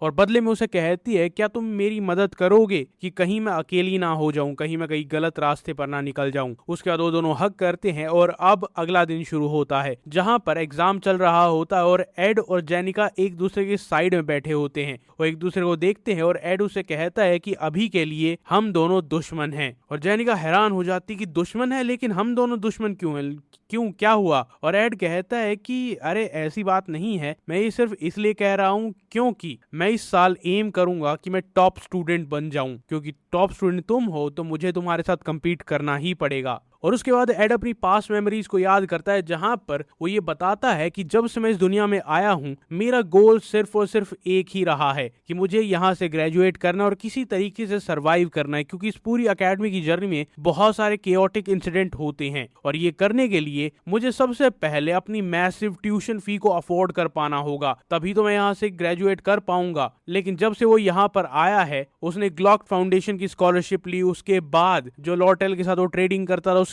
साथ थोड़ा कैश फ्लो आया, उसके हिसाब से वो थोड़ा बहुत संभाल रहा है अपने आप को। लेकिन वो कभी भी श्योर नहीं था कि वो ग्रेजुएट कर भी पाएगा या नहीं कर पाएगा, क्योंकि पैसे हमेशा बहुत ज्यादा कम और टाइट रहते थे। लेकिन एक बार अगर मैं टॉप स्टूडेंट बन जाता हूं तो मैं ट्यूशन फी से कंप्लीटली एग्जेम्प्ट हो जाऊंगा, मुझे ट्यूशन फी भरनी नहीं पड़ेगी और मैं बाकी सारे पैसे अपने वेलबींग पर लगा पाऊंगा। पहले मैं इस चीज के आसपास भी नहीं था कि मैं इतना केपेबल बन पाऊं कि मैं इस पोजीशन को होल्ड कर पाऊं या फिर सोच भी पाऊं। और इस टाइम पर जेनिका उसकी तरफ देखकर बस स्माइल कर रही थी और वो कहती है कि अच्छा तो तुम्हें टॉप मार्क्स लेने हैं। आई गेस अगर मैं अपना गार्ड डाउन करती हूँ तो तुम सच में मुझसे ज्यादा मार्क्स स्कोर कर सकते हो। क्यों, मैंने सही कहा ना एड? और उसके बाद एड सोचता है कि जो थर्ड ईयर में मोस्टली स्टूडेंट्स हैं वो काफी ज्यादा एवरेज हैं, सिर्फ जेनिका को छोड़कर। जहां पर हमें बाकी सारे स्टूडेंट दिखाए जाते हैं जो आपस में पेपर डिस्ट्रीब्यूट कर रहे थे और लोग सोच रहे थे कि यार मैंने मेमोराइज करना फिनिश किया या नहीं किया। दूसरा इंसान सोच रहा होता है कि मैं कैसे क्या इसे ठीक कर सकता हूँ, क्या नंबर यूज करूँ कि मैं सही आंसर दे पाऊं। लेकिन उसके बाद एड को ये भी रियलाइज होता है कि वो जेनिका के साथ कंपैरिजन में बिल्कुल भी नहीं है। अगर वो स्पिरिट्स आर्ट्स के बारे में बात करे तो वहां पर जेनिका बाय फार द ग्रेटेस्ट है। लेकिन एड ने एक बात समझ ली थी कि जहां तक मेमोराइजेशन की बात है वहां पर वो ज्यादातर सब्जेक्ट्स में जेनिका से आगे निकल सकता है। आखिरकार एड अर्थ से आया है जहां पर स्कूलिंग सिस्टम ऐसा होता है जहां पर हर बच्चे को बस मेमोराइज करना होता है। और जेनिका वहां पर स्माइल करते हुए कहती है कि मैं तुम्हें इतनी आसानी से जीतने नहीं दूंगी। मेरे होम टाउन के जो लोग हैं वो बहुत ज्यादा प्राउड है कि मैं यहाँ पर एक टॉप स्टूडेंट हूँ, इसीलिए मैं अपना स्पॉट इतनी आसानी से जाने नहीं दूंगी। एड उसकी तरफ देखता और कहता है कि इतना तो मुझे एक्सपेक्टेड था। उसके बाद फाइनल एग्जाम शुरू होता है जहां पर सब लोग लिखना शुरू करते हैं और उसके बाद हम एक अजीब सी करहाने की या फिर दर्द की आवाज आती है एक बिल्डिंग से। ये था फाइनल एग्जाम का फर्स्ट डे, एलिमेंटल स्टडीज का रिटन एग्जाम खत्म हो चुका है। वहां पर कोई तो कह रहा था कि मेरी मदद करो और उस टाइम पर एड खड़ा होता है वहां पर। उसके साथ उसकी एक और दोस्त होती है जो कहती है कि प्रोफेसर क्लेड यहाँ पर आए हैं प्रोफेसर ग्लास की जगह लेने के लिए। लेकिन उसके बाद हमें प्रोफेसर क्लेयर दिखाई जाती है, सॉरी असिस्टेंट प्रोफेसर क्लेयर दिखाई जाती है जो कि वहां पर सो रही थी। उसके आसपास पेपर्स ही पेपर्स थे और वो लड़की बताती है कि असिस्टेंट प्रोफेसर क्लेयर ने सारे एग्जाम पेपर्स को लिखा, उन्हें सेट किया। उसके बाद जब वो बच्चों ने एग्जाम पेपर दिए उसके बाद चेक भी इन्होंने ही किए हैं और वो भी सिर्फ और सिर्फ 3 दिन में। और वो इतनी ज्यादा थक चुकी हैं कि वो बस ऐसे ही सो गई हैं। उसके बाद हमें क्लेबियस दिखाया जाता है जो कि मास्टर स्वॉर्ड्समैन है और वो बहुत ज्यादा डिप्रेस होता है कि यार ऐसा कैसे हो सकता है, बेसिक स्वॉर्ड्समैनशिप की टेक्स्ट बुक से एक सवाल आया था, मैं वो भी गलत कैसे कर सकता हूँ, मैं बहुत ज्यादा स्टूपिड हूँ, मैं बहुत ज्यादा डम हूँ। और वो लड़की एड को बताती है क्लेबियस ने जब से रिटर्न एग्जाम दिया है तब से वो ऐसे ही बिहेव कर रहा है। और तभी वहां पर एक और लड़की आती है और कहती है क्लेबियस तुम ऐसे ही डिप्रेस कब तक रहोगे? अगर तुम्हारे मार्क्स कम भी आए हैं तो तुम फील्ड एग्जाम में उस चीज के लिए कॉम्पनसेट कर सकते हो, तुम फील्ड एग्जाम में टॉप करो, तुम टॉप स्टूडेंट ही रहोगे। और ये थी सेकंड ईयर की टॉप एल्केमी स्टूडेंट अल्वायरा एनिस्टन। और अब एड और वो लड़की अल्वायरा से पूछते हैं कि तुम यहाँ पर क्या कर रही हो? और अल्वायरा कहती है कि मैं यहाँ पर एलिमेंटल रेजिस्टेंस पोशन फॉर्मूला को डेवलप कर रही थी, मैं बस उसे चेक करवाने के लिए आई थी और बेस्ट वे यही है कि मैं प्रोफेसर से ही आके पूछ लूं। लेकिन वो लड़की कहती है कि तुमने सबसे बेकार टाइम चुना है, क्योंकि असिस्टेंट प्रोफेसर क्लेयर यहाँ पर सो रही हैं, वो भी खुली आंखों के साथ, क्योंकि वो इतनी ज्यादा थक चुकी हैं। और इसके बाद क्लेबियस दोबारा से बोलने लगता है कि यार मैंने बहुत बड़ी गलती कर दी, मैं टॉप स्पॉट लूज कर दूंगा, मैं टॉप स्टूडेंट नहीं रहूंगा। एड रॉथ टेलर तुम भी यही सोचते हो ना कि मैं लूजर हूँ। उसके बाद अल्वायरा कहती है कि रोना बंद करो और अपने सीनियर्स के सामने इतनी गंदी इमेज पेश करना बंद करो, तुम लूजर नहीं हो और अपने सीनियर्स की थोड़ी तो रिस्पेक्ट करो। अल्वायरा उसके सर पर बैठ जाती है और क्लेबियस कहता है कि तुम्हें क्या फर्क पड़ता है, तुम भी मुझे नीचा दिखा रही हो। उसके बाद वो लड़की एड से पूछती है कि क्या तुमने रिटन एग्जाम में बढ़िया किया था, तुम खुश लग रहे हो, और वो कहता है कि वेल मैंने ठीक ठाक किया था। उसके बाद एड याद करता है कि जब से वो इस दुनिया में आया था उसने पढ़ना नहीं छोड़ा था, चाहे कुछ भी हो जाए वो हमेशा पढ़ता था और वो हमेशा याद रखता था। और जहां तक अभी के मार्क्स है, जेनिका थोड़ी सी आगे है, अगर मैं बाकी बचे हुए सब्जेक्ट्स में अपने आप को बहुत ज्यादा पुश करता हूं तो शायद मैं जेनिका से आगे निकल जाऊंगा, बस मुझे थोड़ा सा फोकस करने की जरूरत है। उसके बाद आता है the elemental studies field exam, और फिर एड कहता है कि पूरे फील्ड एग्जाम का जो करिकुलम या फिर सिलेबस होता है वो बस ये होता है कि तुम्हें प्रोफेसर के साथ फाइट करना या फिर एक मैच करना है और उस बेसिस पर तुम्हें मार्क्स मिलते हैं। तो हमारी ओपोनेंट होंगी असिस्टेंट प्रोफेसर क्लेयर, लेकिन क्या हम श्योर हैं कि एग्जाम हो भी पाएगा, क्योंकि एग्जाम कल है और इनकी हालत ऐसी लग नहीं रही है कि ये कुछ भी कर पाएंगी। और लड़की असिस्टेंट प्रोफेसर के पास जाती है और कहती है कि ये बहुत मुश्किल होगा, ये बहुत ज्यादा थक चुकी हैं, और वो कहती है कि किसी और प्रोफेसर को हेल्प करनी पड़ेगी। और तभी वो दरवाजे की तरफ देखते हैं, वहां पर कोई आ रहा होता है और कहता है कि यार बहुत ज्यादा हैंगओवर हो रहा है। वो आते ही कहता है असिस्टेंट प्रोफेसर, और अचानक से वो खड़ी हो जाती है और कहती है कि हाँ क्या हुआ। वो प्रोफेसर क्लेड से पूछती है कि आप यहाँ पर क्या कर रहे हैं, क्या कोई काम है। और वो कहता है कि अभी अभी मैं प्रिंसिपल के ऑफिस से आ रहा था और उन्होंने मुझे बहुत सुनाया, मतलब बहुत ज्यादा, और उन्होंने मुझे बताया कि अनबिलीवेबल है कि हर एक सबमिशन, हर एक पेपर, हर एक टेस्ट जो भी चेक हुआ था वो सब कुछ यहाँ की यंगेस्ट प्रोफेसर ने नेम किया था और उन्होंने ही सबमिट किया था, और उन्होंने मुझे बताया कि मुझे कुछ तो करना होगा। फिर वो मनी मन सोचता है कि यार वो प्रिंसिपल अपने आप को सोचता क्या है, वो सिर्फ प्रिंसिपल है तो मुझे कुछ भी कह सकता है। असिस्टेंट प्रोफेसर क्लेयर कहती है आई एम सॉरी, लेकिन सामने से प्रोफेसर क्लेड कहते कि नहीं, मैं अपनी गलती को मानता हूँ, मुझे यहाँ पर पैसे मिल रहे हैं और मुझे यहाँ पर एक टीचर के तौर पर बुलाया गया था, तो कल का फील्ड एग्जाम आप रहने दीजिए, उसे मैं संभाल लूंगा। उसके बाद वो एक चेयर पर बैठता है और कहता है कि आपको रेस्ट करने का हक, आपने बहुत काम कर लिया है, थोड़ा सा काम मैं करता हूँ। और उसके बाद वो एड की तरफ देखता है और कहता है कि अच्छा तो तुम्हारा नाम है एड रॉथ टेलर। एड सोचता है कि इन्हें मेरा नाम कैसे पता है। वो स्माइल करते और कहते हैं कि फाइट करना चाहोगे, और उनके चेहरे के एक्सप्रेशन चेंज हो जाते हैं और आसपास का ऑरा भी चेंज हो जाता है। एड कहता है कि हाँ फाइट करना है, लेकिन क्यों। अब एड उसे एक्सेप्ट करता है नहीं करता है वो तो पता नहीं, लेकिन अगला दिन शुरू होता है ओपलेस हॉल कॉम्बैट ट्रेनिंग ग्राउंड्स में, जहां पर कोई कह रहा होता है कि वो यहाँ पर इतने सारे लोग आए हैं, जबकि ये सिर्फ और सिर्फ एक ग्रुप ट्रेनिंग है और कुछ नहीं। एक लड़का शॉक होकर कहता है कि मैंने सुना है कि प्रोफेसर क्लेड अब फाइट करने वाले हैं एड से, जो कि 3rd ईयर में है। और उसके बाद वो कहता है कि सामने देखो, वहां पर स्टूडेंट काउंसिल प्रेसिडेंट भी यहाँ पर आई है, और उसके साथ साथ चीफ सेक्रेटरी जिग्स और डाइक भी यहाँ पर आए हैं। और वहां पर तान्या सोच रही थी कि मैं बिल्कुल भी एक्सपेक्ट नहीं कर रही हूँ कि एड जीतेगा, लेकिन आखिरकार वो ऐसा कर क्यों रहा है, क्योंकि लूसी के अलावा कोई भी ऐसा टैलेंटेड स्टूडेंट नहीं है जो कि एक प्रोफेसर के अगेंस्ट जाकर जीतने की सोच भी सके। और उससे ऊपर वो एक प्रोफेसर नहीं है, वो एक वॉर हीरो है। अब एड वहां पर अपनी मैजिक स्टाफ के साथ आता है और वो कहता है कि मेरे बिजी स्केड्यूल के बाद भी मैं यहाँ पर एक ही रीजन की वजह से आया हूँ, क्योंकि एक भाई जो अपने घर पर जाने वाला था अचानक से स्कूल में हर्ट हो जाता है, तो उसे घर पर नहीं जाना पड़ेगा। तो शायद ये एक रीजन हो सकता है जिसकी वजह से मुझे अपने घर पर ना जाना पड़े। और उसी टाइम पर प्रोफेसर क्लेड वहां पर आ रहे थे और कहते कि यार मेरे हाथ पैर में दर्द हो रहा है। इस टाइम पर प्रोफेसर क्लेड का ज्यादा ध्यान था भी नहीं, वो बस अपनी ही बातों में खोया हुआ। तो कहता है कि ड्रंक होने के बाद मैं जमीन पर सो गया था और अब मेरे जॉइंट्स दर्द कर रहे हैं। वो एड को कहता है कि कभी भी ड्रंक होने के बाद दूध मत पीना, अगर तुम पीते हो तब भी नहीं, तबीयत और ज्यादा खराब हो जाती है। और एड मनीमन सोच रहा था कि वॉर हीरो के अलावा इसका दूसरा टाइटल है द मैड डॉग। और इससे पहले कि मैच शुरू हो पाता, अनाउंसर कुछ अनाउंस करता, प्रोफेसर क्लेड वहां पर मैजिक स्पेल कास्ट करते हैं और एड पर हमला कर देते हैं। एड भी रिस्पॉन्ड करता है और वो उन दोनों के स्पेल बीच में क्लैश होते हैं, जहां पर वो एड की तारीफ करते हुए कहते हैं कि तुम्हारी फायर पावर बेकार नहीं है, काफी इंप्रेसिव है। उसके बाद वो वहां पर एक इनकेंटेशन करने लग जाते हैं और एड सोचता है कि इसका मतलब ये एक, इससे पहले वो कुछ सोच पाता उस पर एक बहुत ही हैवी अटैक आता है और उसे पता चल जाता है ये कोई बेसिक मैजिक नहीं था, ये था mid rank lightning magic flash. अचानक से वहां पर बहुत ही ब्राइट लाइट आती है और कोई कुछ नहीं देख पाता। एड बहुत ज्यादा स्ट्रगल कर रहा था, अपने कोट को ऊपर करता है ताकि वो किसी तरीके से अपनी आंख को बचाकर सामने देख सके कि क्या अटैक आने वाला है। प्रोफेसर क्लेड उसके पास पहुंच जाते और कहते हैं कि तुम्हारा रिएक्शन टाइम भी बढ़िया है, और वो दूसरा स्पेल यूज करते हैं जो कि होता है बेसिक इंपैक्ट स्पेल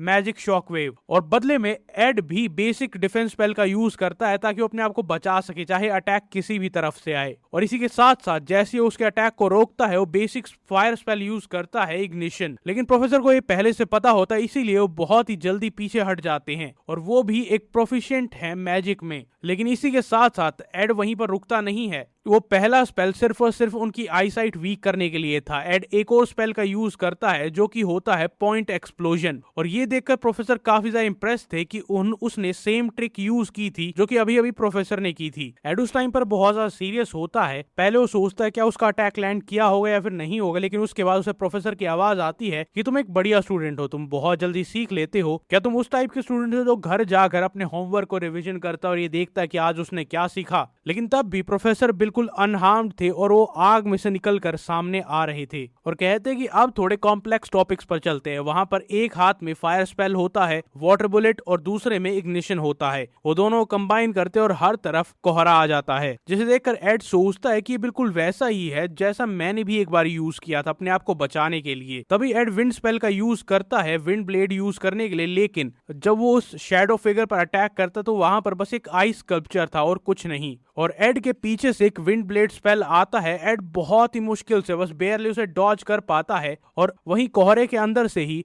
प्रोफेसर उसकी तारीफ करते हैं कि तुम्हारा रिएक्शन टाइम काफी अच्छा है, तुम्हारी स्पीड भी काफी अच्छी, तुम जल्दी सीखते हो, लेकिन तुम बहुत ज्यादा सोचते हो, इतना सोचने में फाइट में तुम जरूर हार जाओगे। और एड उस टाइम पर सोच रहा था कि अगर मैं यहाँ से ये फॉग या स्टीम हटा भी दूं तब भी उनके पास क्लियरली एडवांटेज है मैजिक एबिलिटी में, और वो दोबारा से ये फॉग प्रोड्यूस कर सकते हैं, तो उसका कोई फायदा होगा नहीं। तो मुझे जल्दी से जल्दी इसी फॉग में रियल प्रोफेसर क्लेड को ढूंढना होगा। वो अपनी आंखें बंद करता है, फोकस करता है और सोचता है कि ये सारे के सारे फेक हैं, लेकिन फिर वो ध्यान लगाता है एक फेक आइस स्कल्पचर के पीछे असली प्रोफेसर थे, और वो वहां से एम करेंगे, और उसी टाइम पर बिना सोचे समझे एड एक मैजिक स्पेल का यूज करते जिससे सारे के सारे आइस स्कल्पचर टूट जाते हैं, और ये था बेसिक एस्पेक्चुअल मैजिक फोर्स कंसंट्रेशन। लेकिन अचानक से वो अपने स्पेल को रोक देता है, और इसी बीच प्रोफेसर उस पर विंड स्पेल से अटैक करते और उससे पूछते हैं कि आखिरकार तुम कर क्या रहे हो, क्या तुम कॉन्शियसली ट्राई कर रहे हो कि सिर्फ और सिर्फ एलिमेंटल मैजिक का यूज करो? और एड वहां से उठता और कहता है कि ये ऑब्वियस बात है क्योंकि एग्जाम है एलिमेंटल मैजिक का। इस टाइम पर उसकी बहन तानिया बहुत ज्यादा टेंस होती है क्योंकि एड बार बार अटैक्स हेड ऑन ले रहा था, और प्रोफेसर कहते हैं कि तुम बहुत ज्यादा फनी हो, और प्रोफेसर कहते हैं कि पहली बात तो ये मैं वो बाकी सारी स्किल्स को भी एलिमेंटल मैजिक में ही मानता। और एड उससे पूछता है क्या ये अलाउड है, और प्रोफेसर उसे कहते हैं क्या तुम्हें क्या लगता है, क्या मैं इंजर्ड हो जाऊंगा इसलिए तुम अपने आप को रोक रहे हो? और एड कहता है कि नहीं, ये एलिमेंटल मैजिक का एग्जाम है तो मैं वही यूज करूंगा ना। और प्रोफेसर कहते हैं कि एलिमेंटल मैजिक बेसिक है बाकी सारे के सारे कॉम्बैट मैजिक के लिए, ये इतना सिंपल नहीं है कि तुम्हें सिर्फ और सिर्फ एलिमेंटल मैजिक का यूज करना है, तुम्हें हर एक चीज का यूज करना है ताकि तुम उन सारी चीजों को कंबाइन करके इस फील्ड ऑफ मैजिक को यूज कर सको। इसे एलिमेंटल मैजिक कहते हैं। इन सबको एक साथ एक यूनिसन में यूज कर पाना वो मैं सिखाता हूँ। एड कहते हैं कि आई सी, लेकिन अगर प्रोफेसर ग्लास यहाँ पर होते तो वो इससे कुछ अलग ही कहते। और इस टाइम पर प्रोफेसर कहते हैं कि मैं ग्लास नहीं हूँ, मैं कोई और हूँ, और मैं तुम्हें कह रहा हूँ कि तुम जो चाहे वो यूज कर सकते हो, और अगर 10 मिनट के बाद तुम अपने दोनों पैरों पर खड़े रहे तो तुम्हें परफेक्ट स्कोर मिलेगा। और इस टाइम पर प्रोफेसर क्लॉड के हाथों में येलो और ब्लैक ऑरा आ जाता है, लाइटनिंग आ जाती है। अब क्या एड इसे सर्वाइव कर पाएगा?